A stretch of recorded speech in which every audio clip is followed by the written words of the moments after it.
Hello viewers, today for the unboxing we have a Dayton ceiling fan, and the model number is unknown. We'll have to take a look at the model number once we open it up. Now this is not anywhere near as heavy as a gold line is. I know these didn't have the greatest bearings, but we'll have to see how good this is. This is one of the models with the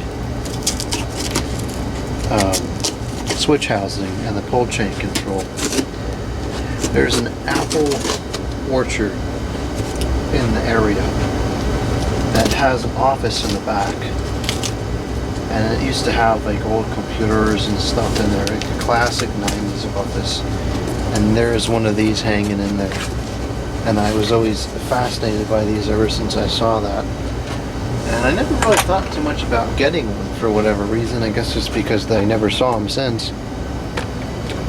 But I thought about getting one of these because I could put it upstairs now to have a wiring freak show, because it's got the controls on the fan itself.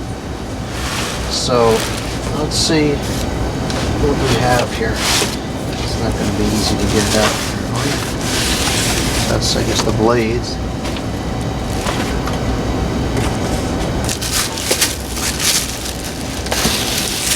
Hopefully it comes with a shorter rod, because that's not going to work upstairs. The ceilings are only 8 feet up there.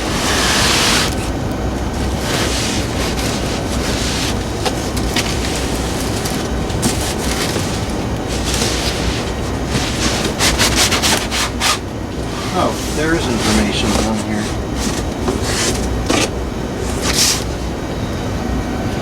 There's the informations. The model number is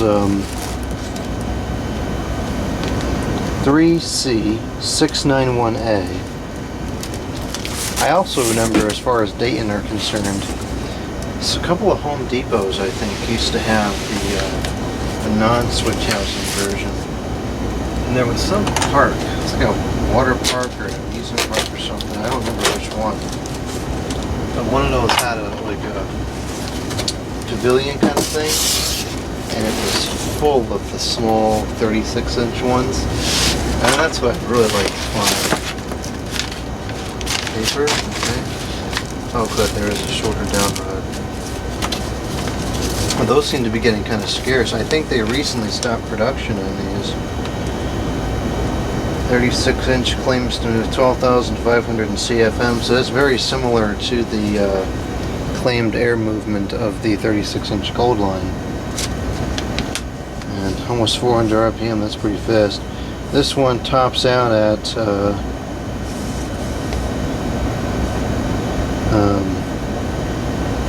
245 RPM, I guess. I don't know what the difference is between these two. Oh, hertz. 60 hertz, 265 RPM. And the low speed is 120 RPM, which is going to be way too fast. So, may have to change some capacitors or something there to slow it down. Looks like this has never been opened. Hopefully the bearings are okay. If they're spoiled or not. I think they spoiled from heat over time, but sometimes things spoil when they're just sitting unused, because things are not meant to be unused. Alright, so we have the motor here. Canopies. That canopy is much bigger than I thought it was going to be. These are both plastic. It's got came with 2 hooks. That's kind of weird.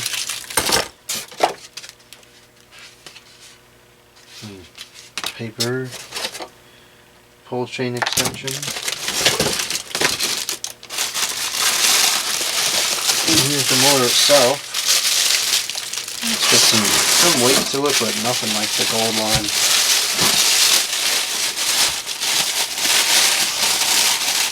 This plastic bag is starting to fall apart.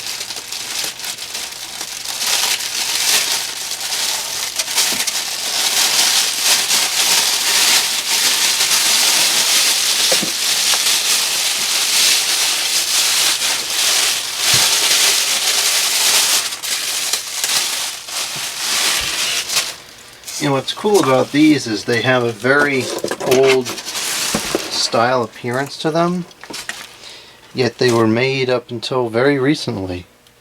It easily looks like something that could have come out of the 80s, but I think these are made well into the 2000s. The capacitor is a 245, so it looks like it's a pretty standard 3-speed configuration, so we should be able to rewire in a slower capacitor. Not sure what's going on here. Looks like something's kind of busted off of that. Let's see. Oh, here we go. Ah, jeez, this is broke. Not good. Can probably glue that. The pull thing broke, so this isn't going to pull correctly. Alright, we'll have to fix that. Not good. Always something. Alright, let's see here.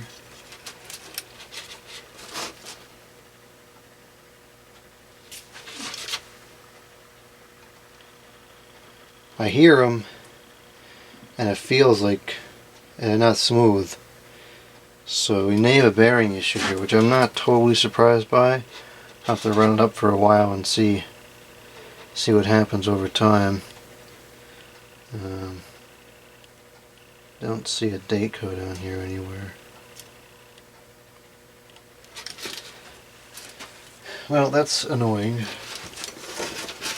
I was not expecting that to be broken. Let's take a look at the blades. Shit, these blades are heavy. Heavier than the motor is. Yeah, about the same. I don't know.